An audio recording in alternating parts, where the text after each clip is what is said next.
হবিগঞ্জের বানিয়াচংয়ে আধিপত্য বিস্তার নিয়ে সংঘর্ষে প্রাণ গেছে ৩ জনের, আহত হয়েছেন অন্তত অর্ধশতাধিক। দুপুরে উপজেলার আগুয়া গ্রামের ঘটনা।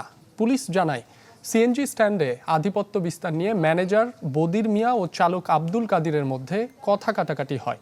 এর জেরে সংঘর্ষে জড়ায় দুপক্ষের লোকজন। এতে ঘটনাস্থলেই মারা যান আব্দুল কাদির ও সিরাজ মিয়া। পুলিশ গিয়ে পরিস্থিতি নিয়ন্ত্রণে আনে ও আহতদের স্থানীয় হাসপাতালে পাঠায়। সেখানে চিকিৎসাধীন অবস্থায় মারা যান আরও একজন।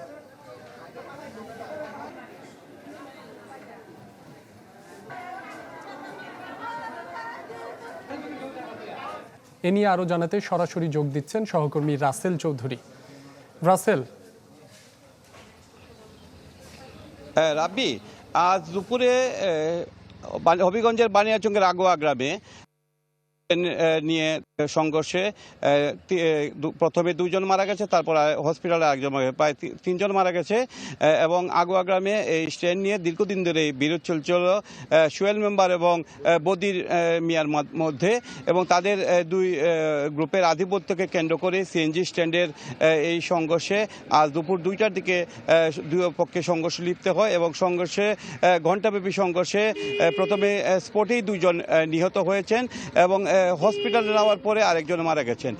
আসলে দীর্ঘদিন ধরে কিন্তু এই সিএনজি স্ট্যান্ড নিয়ে আধিপত্য ছিল এই বদির মিয়া এবং তাদের যে অপোজিট গ্রুপ, তাদের মধ্যেই এই সংঘর্ষ হয়েছে এবং সংঘর্ষ এর আগে অনেকবার হয়েছে। তবে আজ দুপুরে যে সংঘর্ষটি হয়েছে এতে স্পটেই 2 জন নিহত হয়েছেন এবং ঘণ্টাব্যাপী এই সংঘর্ষে প্রায় 50-এর অধিক লোক আহত হয়েছেন এবং এখন এই স্পটে পুলিশ মোতায়েন রয়েছে।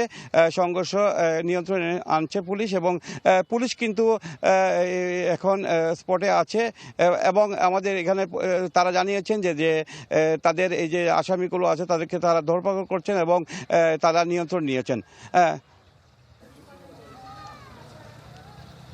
রাসেল চৌধুরী, আপনাকে ধন্যবাদ। দর্শক, হবিগঞ্জ থেকে যুক্ত হয়েছিলেন রাসেল চৌধুরী।